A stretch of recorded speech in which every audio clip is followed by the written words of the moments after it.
محمد صلى الله عليه وسلم وعلى آله وأولاده وذريته وأصحابه ثم جميع إخوانه من الأنبياء والمرسلين والأولياء والصالحين والصالحين والعلماء العاملين والمصنفين والمخلصين وجميع المجاهدين في سبيل الله رب العالمين والملائكة المقربين ثم إلى أرواح آبائنا وأمهاتنا وأجدادنا وجداتنا ثم إلى أرواح جميع المؤمنين والمؤمنات والmuslimin wal muslimat, khususan ila ruhi Syekh Abdul Somad Al-Palembani Sayyidul Fatihah. A'udzu billahi minasyaitonir rajim. Bismillahirrahmanirrahim. Alhamdulillahi rabbil alamin.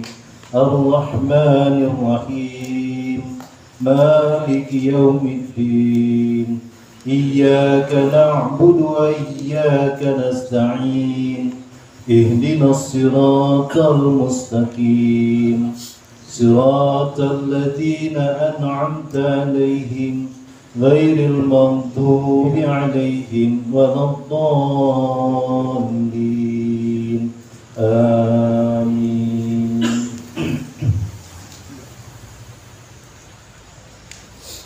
Na'udzu billahi minasyaitonir rajim. Bismillahirrahmanirrahim.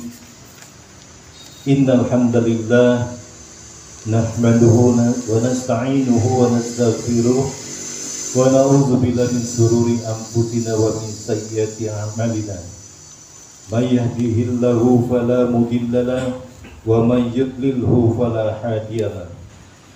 Asyhadu an la ilaha illallah wahdahu la syarika lah wa asyhadu anna Muhammadan abduhu wa rasuluh la nabiyya ba'da. Qala subhanaka la ilma lana illa ma 'allamtana innaka antal alimul hakim. Rabbi shrah li sadri wa yassir li amri wahlul 'uqdatam min lisani yafqahul qawli. Rabbi yassir wa la tu'assir bitammim bil khair. Ya Fattahu ya Alimu iftah qulubana babakal ya karim.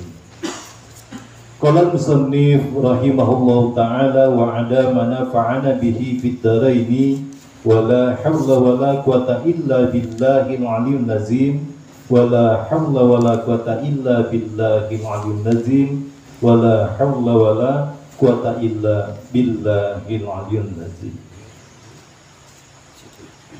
Bismillahirrahmanirrahim. Qala al-musannif, telah berkata oleh pengarang, al-babus sabi'u fi adabiz suhbati wal mu'asarah ma'al khaliqi subhanahu wa ta'ala wa ma'al khalqi. Kita lanjutkan pelajaran kita di kitab Hidayatus Shaliqin. Bermula bab yang ketujuh pada menyatukan adab bersahabat dan muasarah, yakni berkasih-kasihan serta khaliq. Nah, khaliq ini berarti pencipta, yakni Allah Subhanahu wa ta'ala, dan serta makhluk yang diciptakan. Adab di dalam muasarah dan bersahabat dengan makhluk dan dengan Allah Subhanahu wa ta'ala. Kata Imam Al-Ghazali rahimahullah ta'ala, i'lam anna sahibaka allazi la yufariquha fi hadarika wa safarika wa naumika ya'zatika bal fi hayatika wa mautika wa huwa rabbuka wa sayyiduka wa maulaka wa khaliquka wa mahma zakartahu fa huwa jalisuka iz qala Allah ta'ala ana jalisu man zakaroni.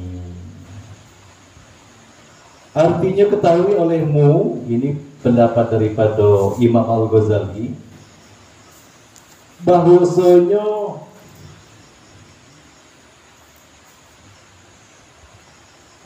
taulan dan sahabatmu yang tiada bercerai, taulan dan sahabat yang tiada bercerai akan dikau tidak pernah berpisah dengan kita di dalam hadirmu, yakni di dalam takrimmu dan di dalam safarmu, di dalam perjalananmu, yakni di dalam pelayaranmu dan di dalam tidurmu dan di dalam jagomu dan di dalam hidupmu dan di dalam matimu. Itu siapa sahabat yang selalu hadir?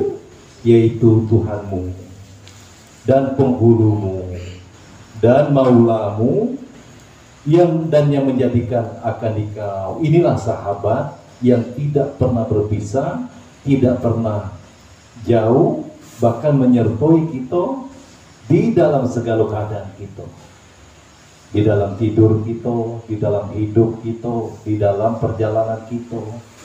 Allah selalu senantiasa beserta dengan kita. Seperti dalilnya, wa huwa ma'akum aina ma kuntum. Bermula ia, Allah Subhanahu wa taala itu beserta kamu sekalian.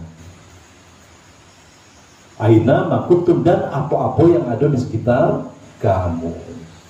Dan manakala engkau sebut akan dia, kita menyebut Allah. Sebelum ini kita sudah diajari ada namanya zikir hasanah dan ada namanya zikir darajah. Nah, ya zikir hasanah itu tidak perlu pakai adab. Di dalam tegak kita, duduk kita, baring kita, bekerja kita, jalan kita selalu melafazkan lafaz Allah di dalam hati kita. Nah, ini bisa terus dipraktekkan. Ketika tadi lupa, ketika sedang duduk di lupa, mulai hidupkan hati kita, gerakkan hati kita. Bisa sambil ngaji seperti ini, Allah, Allah, Allah, Allah. Nanti bercakap-cakap itu bisa hati kita berzikir, tetapi kita bisa bercakap-cakap, yaitu melepaskan Allah, Allah, Allah. Nah, ini zikir hasanah. Yang zikir darajah itu memang pakai adab, mesti harus sambil duduk, dicarikan waktunya yang tepat, kemudian membaca la ilaha illallah. Jadi apa kata Allah? Dan manakala engkau sebut akan dia, maka yaitu seolah-olah duduk ia dengan engkau, seolah-olah. Bayangkan ketika kita menyebut, bahkan di keterangan yang lain, apabila ada hambaku menyebutku di dalam hatinya, maka aku akan menyebut namanya di dalam zatku. Apabila dia menyebut di dalam suatu majelis, aku akan menyebut namanya di dalam majelis yang lebih mulia daripada majelis yang dilakukannya. Inilah kehebatan daripada zikir. Maka zikir itu dikatakan jalan pintas untuk marifatullah. Macam mana kita nak kenal, macam mana kita nak timbul cinta, kita manggilnya tidak pernah. Tanda-tanda orang cinta disebut-sebut terus. Ceritanya itu terus. Itu tanda dia sudah kasmaran, sudah dimabuk cinta. Karena firman Allah Subhanahu wa taala, akulah seolah-olah duduk dengan orang yang menyebut akan diaku. Wa mahman kathara qalbuka husnan ala taksirika fi haqqi dinika fahuwa sahibuka wa mulazimuka isqalallahu ta'ala ana indal munkasirah qulubuhum min ajali. Artinya, manakala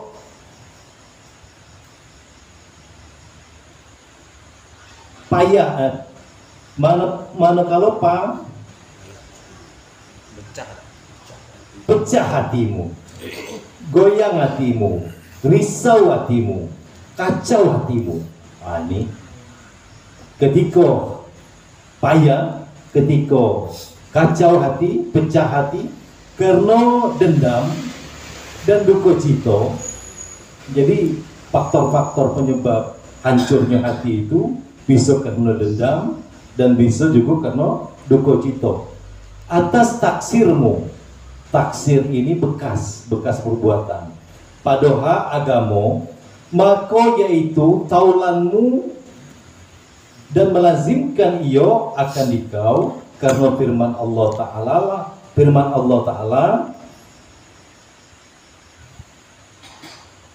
agarlah pada orang yang pecah hati mereka itu dari karena aku, yaitu karena duka cita atas taksirnya pada hak agamonyo, yakni pada kurang berbuat ibadah. Ini salah satu yang membuat hati risau.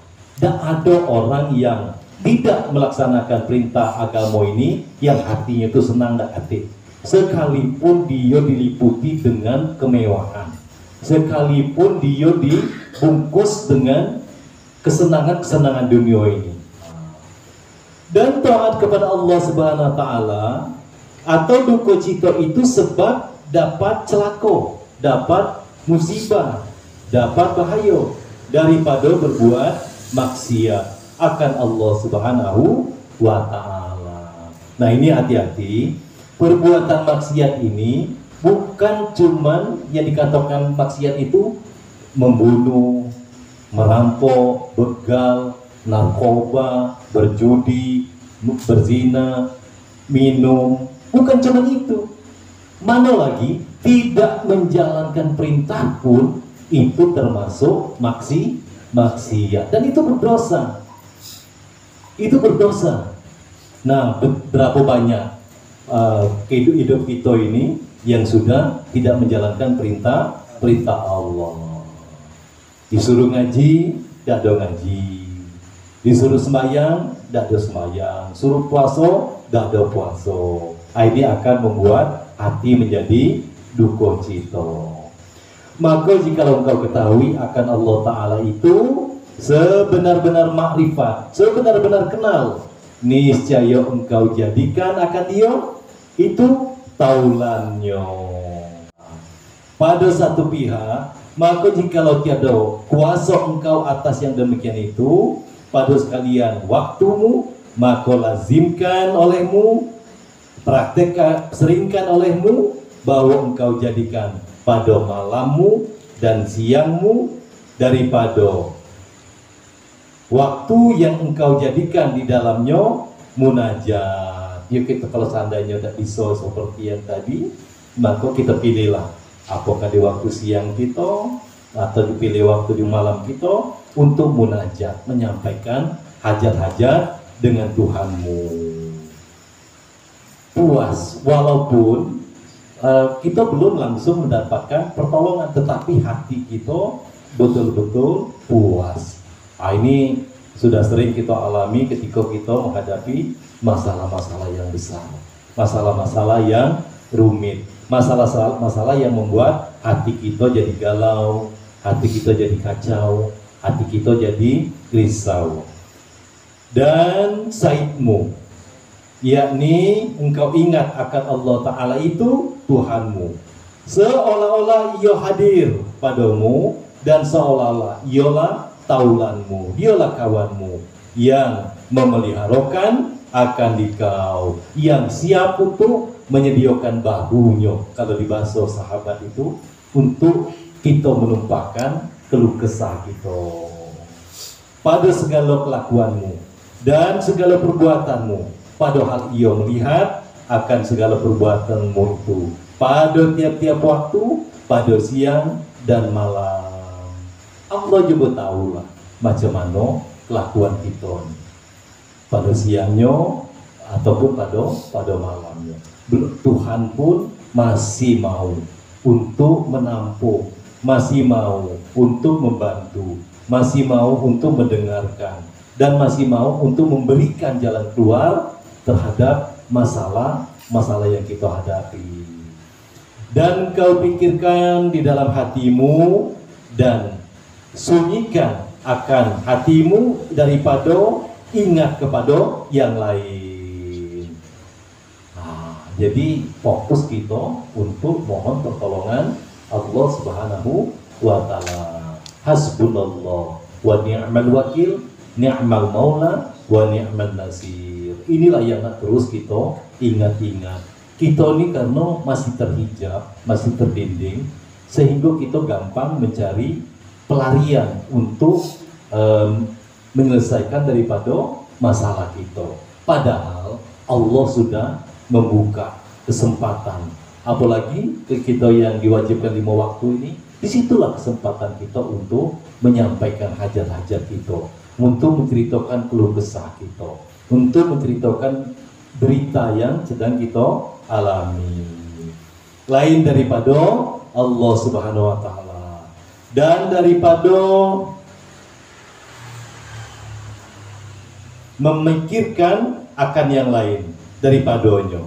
Dan dalam kau jadikan Allah Subhanahu wa Ta'ala itu daripada memikirkan akan pada segala pekerjaanmu dan pada segala ibadahmu, seolah-olah ia melihat akan dikau.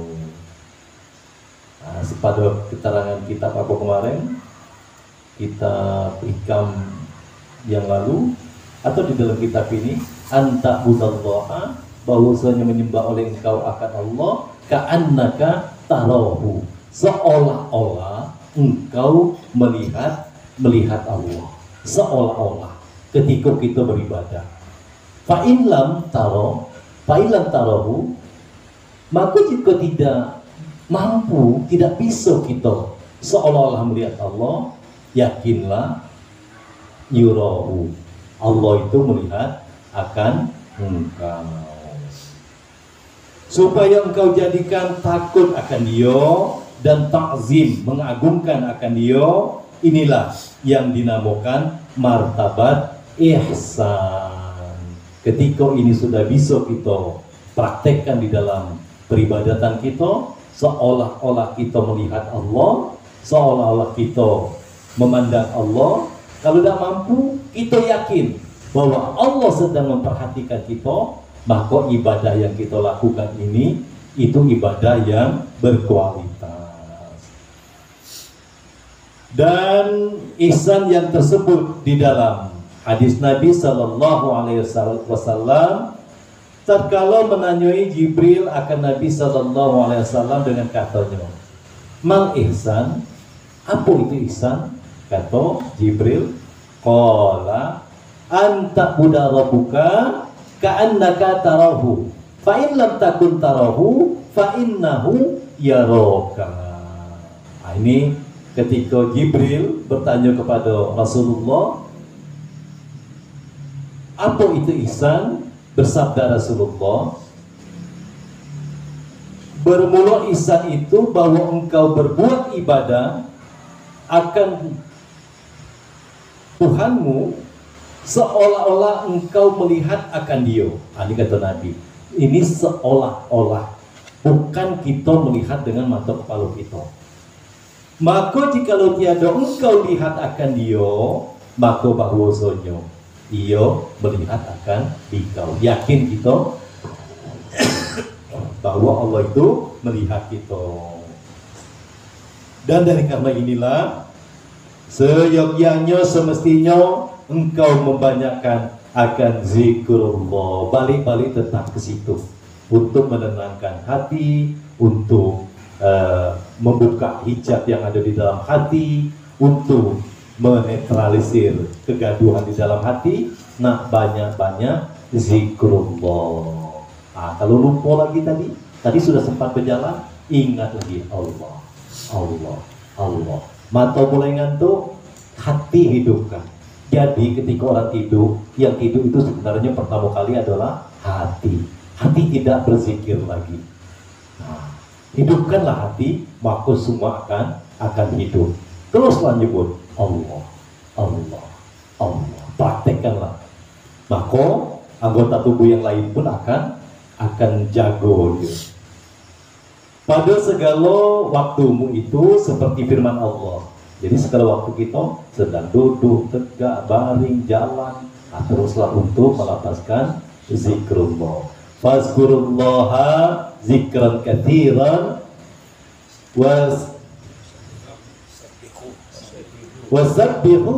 wasabbihuhu bukratan wa asilan. Artinya maka sebut oleh kamu akan nama Allah Ta'ala, akan Allah Ta'ala itu akan zikir yang banyak. Berarti tidak ada dihitung-hitung lagi. Allah, Allah, Allah, Allah, Allah. Sering naik turunnya napas kita. Dan mengucapkan tasbih. Subhanallah, walhamdulillah, wala ilaha illallah, wallahu akbar. Nanti kalau seandainya tahu betapa hebatnya kalimat-kalimat ini, mayit-mayit yang ada di dalam kubur itu pingin minta dikembalikan oleh Allah sesaat deh, sekedar bisa nyebut alhamdulillah atau subhanallah atau Allahu akbar. Kenapa? Subhanallah, alhamdulillah itu ditimbang dengan bumi beserta isinya ini, itu tidak bergerak timbangan itu. Jadi bahwa timbangan itu datar, ini ada tiangnya neraca itu. Di sini ditaruh lapas subhanallah.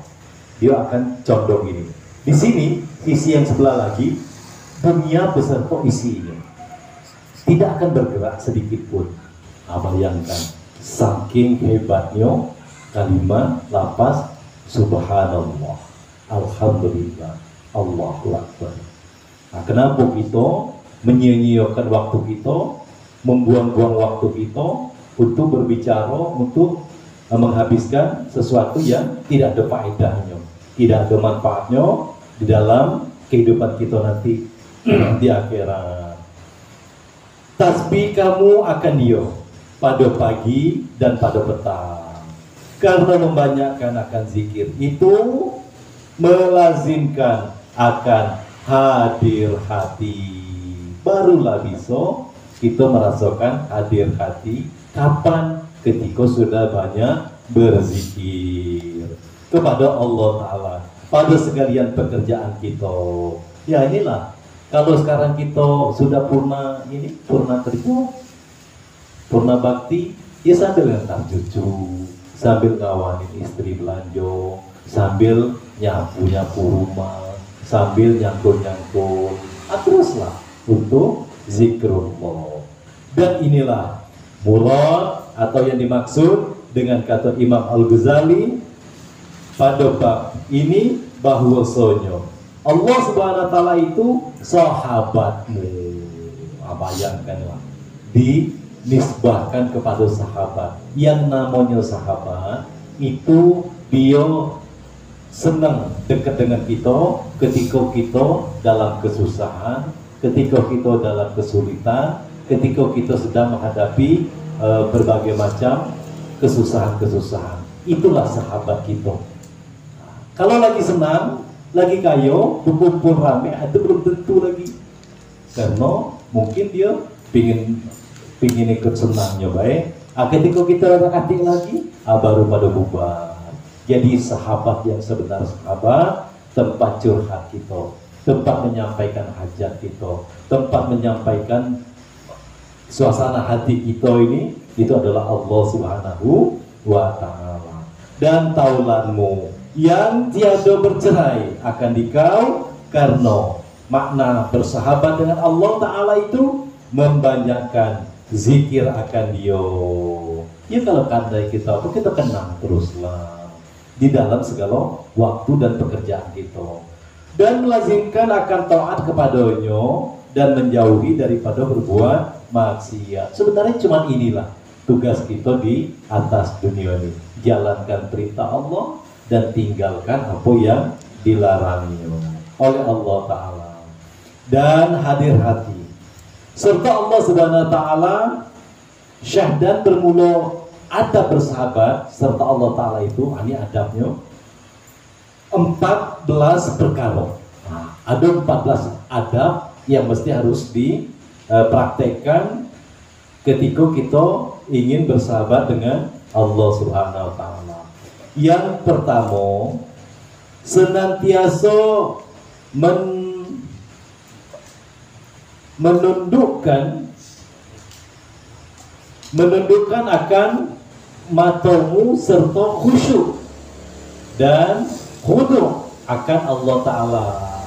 Jadi artinya ini jangan kita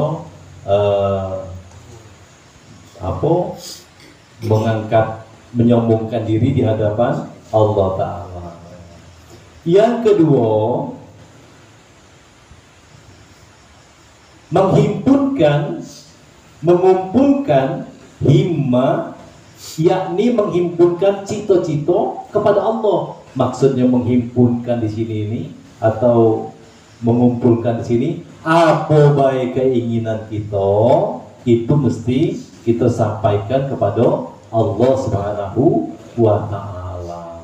Iya kan kemarin di dalam kitab Ma'rifat Allah melalui Asmaul Husna dikatakan, wahai Musa, mintalah garam kepadaku sekalipun mintalah garam yang untuk mengasinkan sayur yang engkau makan. Bayangkan kalau kita ini tidak minta apa-apa sama Tuhan, yang jelas cuma minta duit itulah, yang lain dah.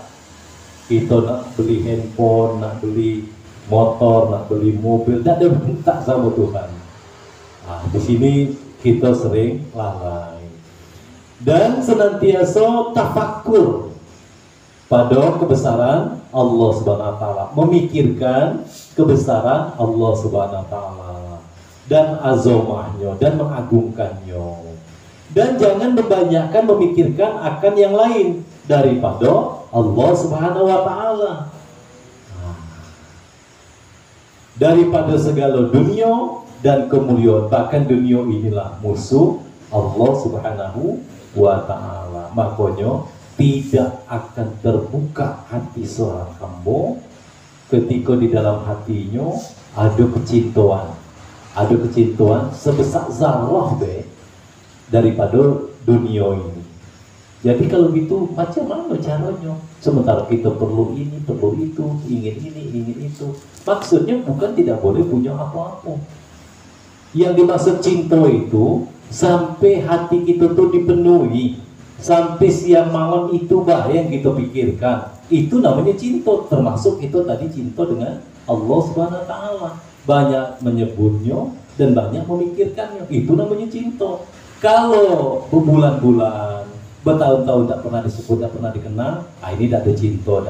Kalaupun dia melapaskan cintanya ini cinta palsu, tidak bisa dijadikan pegang. Nyebut beda pernah. Kenapa dunia ini apa? Karena di alam penciptaan dulu, ketika Allah ciptakan dunia, 90% daripada manusia ini lari kepada keindahan dunia ini. Dan senantiasa hadir hati serta Allah Ta'ala. Yang ketiga, mengekalkan akan diam daripada berkata-kata akan yang tiada memberi faedah. Inilah yang paling berat ini. Apalagi sampai puasa diam yang 3 hari itu, seperti yang dilakukan oleh Nabi Zakaria. Tapi nanti kalau seandainya sudah saatnya memang kita dianugerahi, bisa kita akan mempraktekannya. Kenapa? Nah dijelasin tidak ada guna juga. Nah diceritain orang tidak percaya, elok nyap bela, diam bela. Ya macam mana nak nyeritakan? Maryam punya laki dah, dia suci. Kok bisa ngandung? Kok bisa punya anak? Macam mana cara jelaskan kepada manusia ini? Terserah kamu lah. Aku dah dona menjawab. Ketika ditanya pun ditunjuknya kepada Nabi Isa alaihissalam. Kita ini maksudnya minimal mengurangi daripada berkata-kata, bercakap-cakap yang tiada memberi faedah, apalagi mudarat kepada agama. Karena sabda Nabi sallallahu alaihi wasallam, alaika bitulil somti fa innahu mataradatun lisyaitan. Artinya, lazimkan, seringkan oleh kamu dengan melanjutkan diam, Maka karena bahwasanya diam itu menolak bagi setan. Nah, ini mampu dikatakan diam itu adalah emas. Yang keempat, senantiasa mendiamkan akan segala anggota daripada yang sio-sio, mata, telinga, mulut, hidung, kaki, tangan, itu daripada berbuat yang sio-sio. Karena diam anggota itu melazimkan akan khusyuk hati dan khudu. Makanya ketika Rasulullah melihat seseorang itu sholat, kemudian sebentar-bentar bergerak, sebentar-sebentar bergerak, maka apa kata Rasulullah? Kalau seandainya kusuk dia di dalam sholatnya, tidak akan seperti itu. Dia bergerak-gerak anggota tubuhnya. Nah, ini kita kadang-kadang sering menganggap sepele. Allahu Akbar, baru baik, belum sampai hitungan detik, sudah mulai kayak disengaja, kayak di apa, jadi suatu kewajiban garu-garu ini, manu-manu hidung, tidak ada apa-apa sebenarnya. Kalau dia kusuk, tidak akan bergerak-gerak anggota tubuhnya itu. Ini Rasulullah yang mengatakannya, membuktikan anggota-anggota itu diam, itu menunjukkan khusyuk hati. Tengoklah kalau orang lagi gelisah. Mana contohnya? Katakanlah seorang istri yang menunggu suaminya di dalam kamar operasi.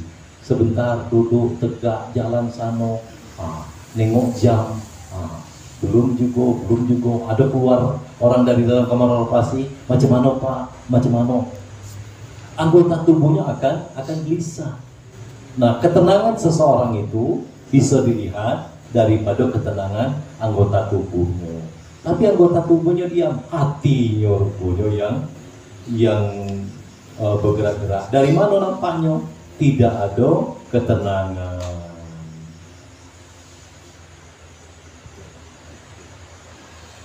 Nah, kalau lagi orang kayak gitu, jangan diajak bergurau, jangan main-main. Orang lagi berjalan, apalagi kalau dia merokok, rokoknya tuh pendek.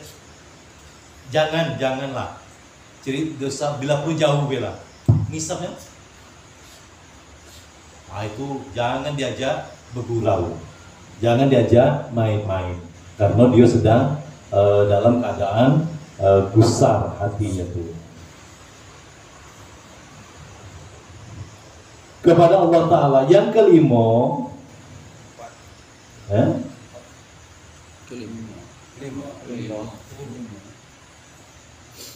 yang kelima, menyegerakan akan mengerjakan segala yang disuruh Allah Subhanahu wa Ta'ala. Yang keenam, menjauhkan akan segala yang dilarang oleh Allah Ta'ala atas jalan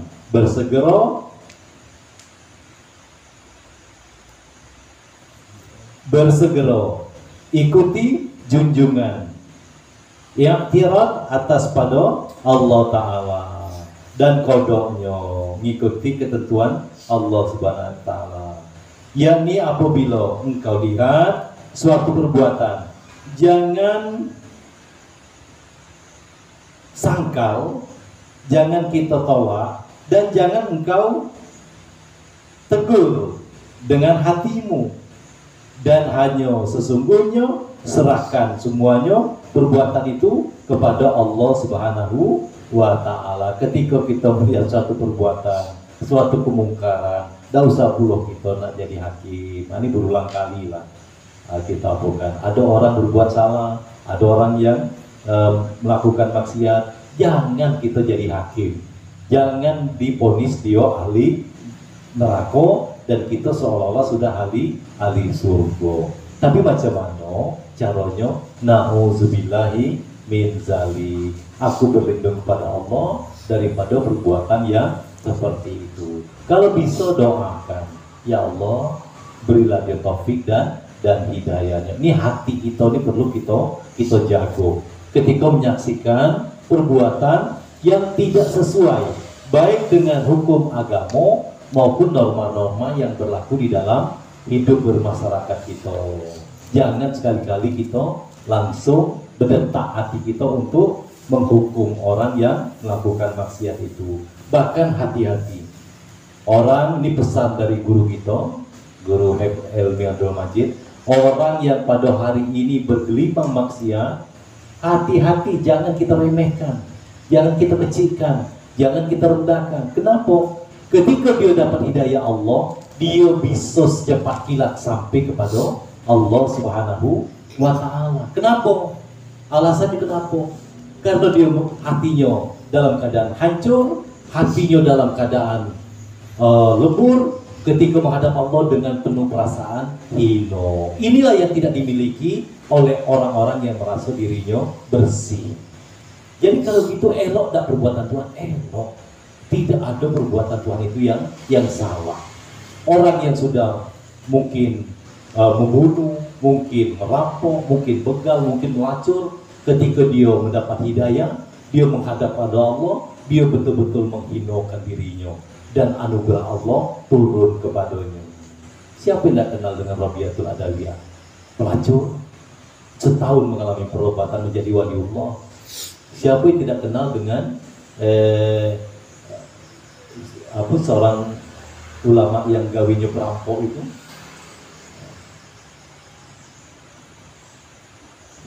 Kemudian dapat hidayah Allah. Siapa yang kenal dengan Umar bin Khattab? Preman, setan pun takut sama dia. Tetapi ketika dapat hidayah Allah, perubahan itu sangat drastis. Kenapa? Karena mereka datang dalam bentuk hakikat mereka sebagai seorang hamba. Apa hakikatnya seorang hamba itu? Hino, lemah, fakir, dhaif. Kita ini nyembah Tuhan itu seolah-olah kita ini, bahkan Tuhan itu lebih rendah daripada kita. Seolah-olah kita tidak punya dosa, seolah-olah kita tidak punya salah, seolah-olah kita sudah ahli surga. Jadi sesuku-suku hati kita baik ketika menghadap Allah Subhanahu wa Ta'ala. Kapan kita bisa menghinakan diri? Ketika Allah jerumuskan kita ke dalam kubang kemaksiatan. Apa kubang kemaksiatan kita ini? Lalai di dalam menjalankan perintah Allah Subhanahu wa Ta'ala dan merasa tidak pernah punya dosa. Inilah maksiat kita, yang maksiat sebenar-benarnya. Jadi dosa yang paling besar itu adalah bukan membunuh, bukan berzina, bukan merampok, bukan begal, bukan narkoba, bukan. Mana dosa yang paling besar? Tidak pernah merasa berdosa. Inilah dosa yang paling besar. Kalau berzina, dia akan bertobat. Kalau merampok, dia akan bertobat. Tapi kalau tidak pernah merasa berdosa, kapan tobatnya? Karena tidak ada yang mesti harus ditobati. Nah inilah kita jangan pernah percayai diri kita. Jangan pernah percayai pikiran atau lintasan yang ada di dalam aku mulia, aku bersih, aku suci, aku tidak pernah. Itulah pada saat kita berpikir seperti itu, pada saat itulah kita seburuk-buruk makhluk dan seburuk-buruk manusia. Kapan manusia itu dikatakan baik? Ketika dia sudah tahu, sebenar-benar tahu bahwa dia adalah orang yang jahat, banyak melakukan kesalahan, banyak melakukan kemaksiatan. Nak nengok di mana? Yang ngarang kitab apa tuh? Di dalam ngarang kitab Mukhtasar Jidan yang kita pelajari di apa? Sayo yang banyak dosa, lagi banyak salah. Banyak dosa, banyak salah, ngarang kitab. Kita yang merasa bersih, yang merasa suci, baca kitabnya beda bisa. Nah, bayangkanlah. Inilah yang mesti terus kita ingatkan ke dalam hati kita. Jangan sampai kita merasa diri kita ini bersih, dan ngaji pun tidak menjamin untuk kita bisa masuk ke dalam surga. Yang bisa menjamin itu adalah rahmat dan kasih sayang Allah Subhanahu wa Ta'ala. Jadi tugas kita macam mana? Jadilah seorang hamba yang memang betul-betul Allah ridho dengan kita. Apa? Dari mana? Apa yang mesti harus kita lakukan? Teruslah kita duduk di dalam makom kita, hino, lemah, fakir, dhaif, yang butuh kepada yang kaya, yang butuh kepada yang kuat, yang butuh kepada yang mulia untuk menolong kelemahan kita dan kehidupan kita ini. serahkan semuanya perbuatan itu kepada Allah Subhanahu wa taala, melainkan jikalau perbuatan itu menyalahi akan syara. Maka jika ada manfaat pada mungkar itu, maka engkau tegur dengan lidah jua. Dan jika tiada memberi manfaat, maka yaitu diam daripada menegur itu, terlebih baik daripadanya. Yang kedelapan, mengekalkan akan zikir. Ini tetap zikir inilah sejalan pintasnya dengan lidah dan dengan hati. Dengan lidah, apa zikir kita? La ilaha illallah. Jadi sekali lagi, ini saya perhatikan, kita ini salah praktek nampaknya. Di mana salah prakteknya? Ketika zikir la ilaha illallah, tidak ada berbunyi. Dari mana jalannya?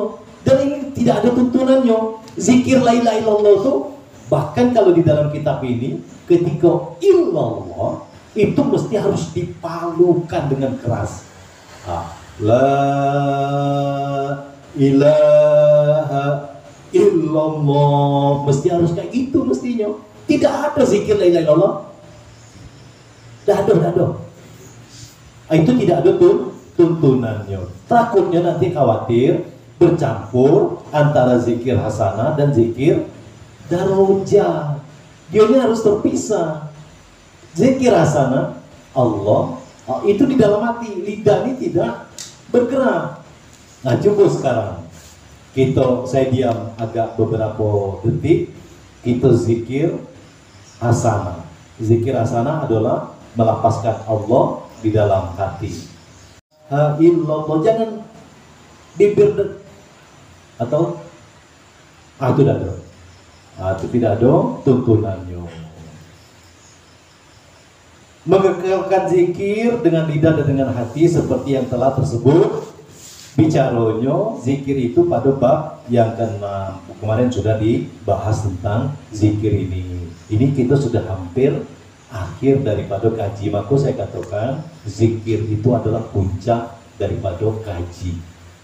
Guru yang ngajar cuma sampai di situlah membimbingnya, cuma sampai di situlah menuntunnya. Untuk bisa menyaksikan yang lebih dalam lagi, yang tidak bisa diceritakan kepada siapapun, itu pribadi masing-masing. Jadi ketika nanti menemukan kekecewaan, alamatnya satu, tidak melaksanakan zikir. Alamatnya satu, tidak melakukan zikir. Pasti akan menimbulkan kekecewaan. Kamu ngaku yang ngaji kok payahnya, ngaku ya kok ini. Pasti zikirnya bermakna 24.000 kali. Nah, kalau seandainya kita berzikir Allah, berarti sehari semalam sudah 24.000 kali berzikir. Kalau dia sudah terlatih. Yang ke-9, mengekalkan akan tafakur. Ini berpikir kepada Allah Ta'ala, memikirkan Allah Ta'ala dan kebesaran Allah Ta'ala, dan hadir hati serta Allah Ta'ala, dan ingat kepadanya, dan jangan mengingat kepada yang lain daripada Allah Subhanahu wa Ta'ala. Ini kenapa nih terjadi kayak gini? Allah yang menjadikannya. Ini kenapa nih? Allah yang menjadikannya. Untuk memutus permasalahan, kembalikan kepada Allah. Tugas kita adalah mengungkap, membongkar, mencari, mendulang hikmah yang terkandung di dalam permasalahan yang kita hadapi itu, baik senangnya maupun susahnya, baik dukanya maupun di dalam sukonya. Carilah terus hikmah yang terkandung di dalamnya daripada segala yang sia-sia.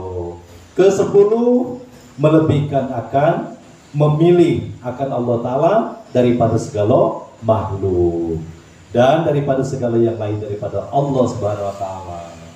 Yang ke-11, putus asa daripada makhluk. Ini kalau putus asa cuma pada makhluk, yakni jangan engkau berpegang kepada makhluk. Kalau pesan Guru Helmi, kalau nak nambat perahu, jangan terambat di pohon keladi. Kalau nak ngikat perahu, jangan ngikat di pohon keladi, tapi ikatlah ke batang beringin yang kokoh itu. Jadi jangan tanggung-tanggung. Sekali kita berjalan dari satu alam kepada yang menciptakan alam, kita jangan mutar-mutar lagi ke sini, ke sini, ke sini, ke sini. Itu akan memperlambat daripada perjalanan kita. Carilah Khalik yang menciptakan. Jadi sekali jalan kita sampai kepada hakikat tujuan kita hidup di atas dunia ini. Pada sekalian hajatmu, keperluanmu, urusanmu, karena makhluk itu tiada memberi mudarat dan hanya semata-mata manfaat. Jadi tiada bisa mendatangkan mudarat dan juga tiada mendatangkan manfaat. Dan mudarat itu daripada Allah Subhanahu wa ta'ala. Jadi semata-mata manfaat dan mudarat itu dari Allah Subhanahu wa ta'ala. Ke-12 hudud, yaitu menghinakan diri. Ini sekali lagi nih, tetap menghinakan diri. Karena kadang inilah yang akan, walaupun dia masih berdiri, tetapi hatinya sudah sujud. Kalau kita ini jasadnya sujud, kitanya sujud, hatinya tegak, hatinya nongah gitu. Yang mestinya itu walaupun masih berdiri, tapi hatinya sudah tersungkur. Allahu Akbar. Tidak ada lagi yang besar yang dipandang selain Allah Subhanahu wa ta'ala. Bahkan dirinya pun hancur karena hinonya, karena lemahnya, karena fakirnya. Begitu dia melafazkan Allahu Akbar. Karena haibah akan Allah Ta'ala, karena haibah akan Allah Ta'ala. Haibah ini suatu perasaan. Ke-13, pecah hati karena malu akan Allah Ta'ala. Yang ke-14, diam daripada membicarakan usaha akan kehidupanmu. Kalau kita di lokak nilai yang jadi bahan pembicaraan. Kalau orang-orang yang sudah bersih hatinya, mereka tidak cerita lagi tentang usaha akan kehidupannya daripada rezekimu. Karena percaya dan berpegang engkau dengan akuan Allah Ta'ala, dengan ciptaan Allah Ta'ala, bahwasanya ia memberi rezeki akan pada sekalian hambanya, dan karena tawakal berserah diri atas anugerah Allah Ta'ala bagi hambanya. Karena telah engkau ketahui dengan sebaik-baik memilih Allah Ta'ala akan dikau, karena firman Allah Ta'ala, wa ma min dabbah fil ard illallah illa 'alallahi rizquha. Tiada suatu yang melata di dalam bumi, sama ada manusia atau binatang, semua ada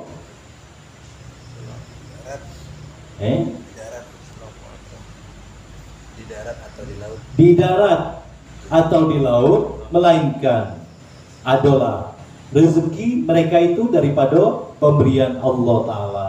Coba kita perhatikan pada hari ini, hampir 99% orang sibuk ngurus pekerjaannya, ngurus macam mana pintu rezekinya, ngurus, mengusahakan, memikirkan, membicarakan pintu rezekinya. Padahal ini sudah dijamin. Yang rezeki kita, dia di ujung langit, dia di ujung bumi. Kalau sudah waktunya, dia akan datang kepada kita dengan jumlah yang pas, waktu yang tepat, dan dia tidak akan terlambat. Keyakinan inilah yang susah untuk dipahami pada orang-orang yang dewasa ini. Susah untuk mengatakannya. Kalau tidak kerja mana makan, dia lupa waktu di dalam perut ibu dia. Kau kerja apa? Zikir kau apa di dalam perut ibu? Makan tidak kau makan. Bahkan makanan kau makanan saripati kau. Tapi ketika sudah mulai pade, lah mulai ada akal, lah mulai pade berlari, mulai timbul angkuh dan sombongnya, sebagai manusia. Habislah waktunya memikirkan sesuatu yang sudah dijamin. Inilah yang menunjukkan kurang sehatnya jiwa orang itu. Jiwa seorang itu bisa dilihat, akal seseorang bisa dilihat sehat atau tidak ketika dia memilih di antara sesuatu yang sudah dijamin sama yang belum dijamin. Ketika dia menghabiskan waktunya, tidak punya, bahkan sampai nauzubillah, tidak punya lagi waktu untuk Tuhan. Ada seseorang yang menulis buku, maaf Tuhan, saya lagi sibuk. Dia nulis kepada Tuhan, maaf Tuhan, saya lagi sibuk. Ini orang gila. Dan ini 99% dari kebanyakan kita. Hampir rata-rata meninggalkan yang belum dijamin dan mengerjakan yang sudah dijamin. Dak gila namanya nih. Kurang waras, dikatakan gila marah. Tapi kalau tidak pandai di dalam memilih sesuatu yang sudah dijamin, ngerjakannya mati-matian, ini tambah gila lagi lah. Habislah waktu siang. Kalau untuk urusan itu mau dia usaha macam manapun, nak sakit tetap berangkat, nak siang tetap berangkat. Tapi kalau coba untuk Tuhan, kalau malam dari besok pagi nak kerja tuh, jam berapa mulai ngajinya? Jam 8:30 habis pagi nak kerja. Itulah ciri-cirinya bahwa belum sehat akal dan jiwanya. Mudah-mudahan Allah pelihara, Allah jaga terus himmah yang ada di dalam hati kita ini, sehingga memang kita betul-betul menjalankan apa-apa dan mengerjakan apa-apa yang memang belum dijamin. Besok pagi nak perang lah. Besok pagi nak, kalau yang jadi masalah mati malam ini, apa jadinya? Mati dalam tidak melaksanakan tugas. Apa? Sebaik-baik waktu adalah ketika kita dijadikan Tuhan menjalankan tugas.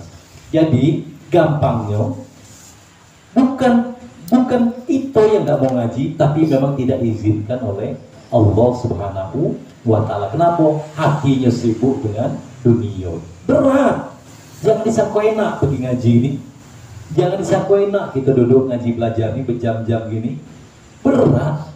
Bagi siapa? Bagi yang tidak mendapatkan pertolongan Allah Subhanahu wa Ta'ala. Kalau yang sudah ditolong itu cascus pakai kain sarung, karena sudah otomatis asal jam sekian gawe ngaji, asal jam sekian gawe ngaji.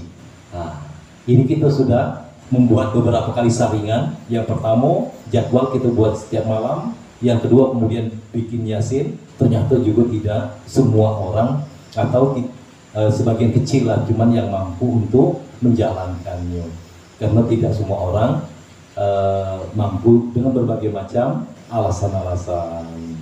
Nah, kita nih kalau sama Tuhan pakai alasan, tapi kalau kerja dak kate alasan, no reason. Pokoknya payu. Di mana? Biarlah.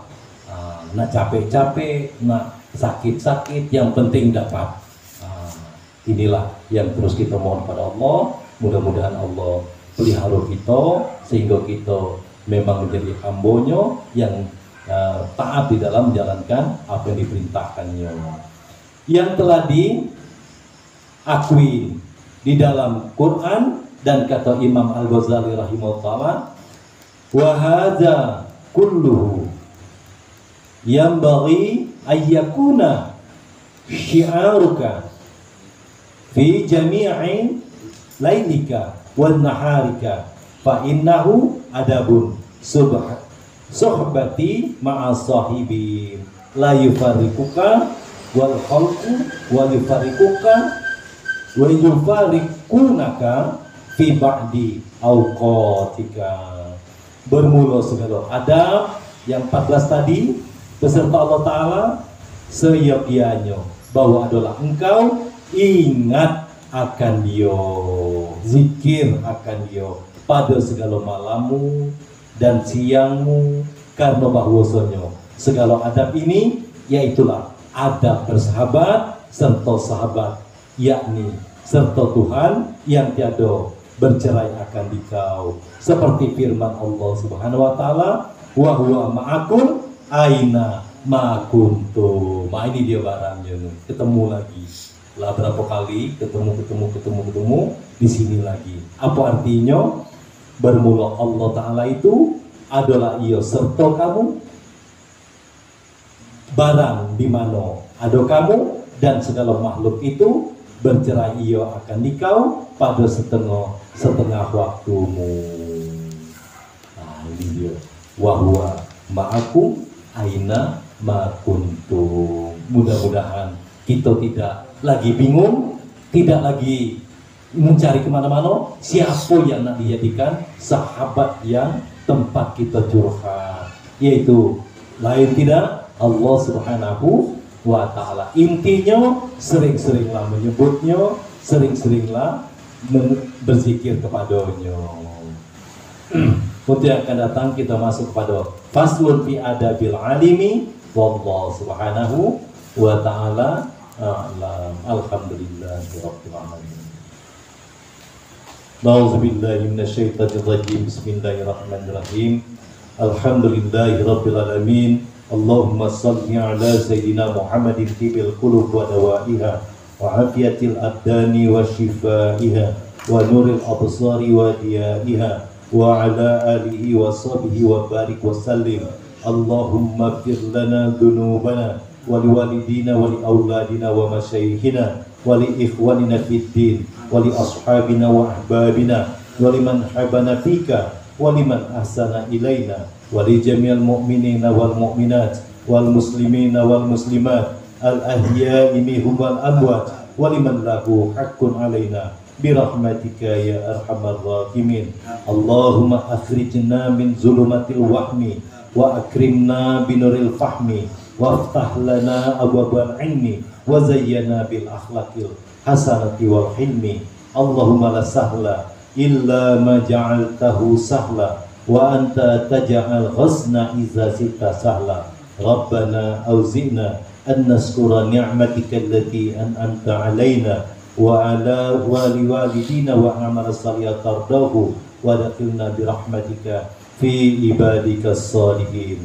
Rabbana atina min ladunka rahmatan wa hayyi lana min amrina rasyada. Rabbana atina fid dunya hasanah wa fil akhirati hasanah wa qina adzabannar wa dakhilna jannata ma'al abrar ya aziz ya ghaffar ya rabbal alamin.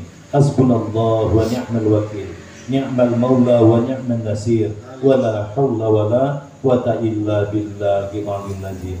La ilaha illa anta subhana inna kunna minadh dhalimin. Wa sallallahu ala sayyidina Muhammad wa ala alihi wa sahbihi wa sallam. Subhana rabbika rabbil izzati amma yasifun. Wassalamu ala al-mursalin walhamdulillahi rabbil alamin. Taqabbalallahu minkum minna wa minkum. Alhamdulillah.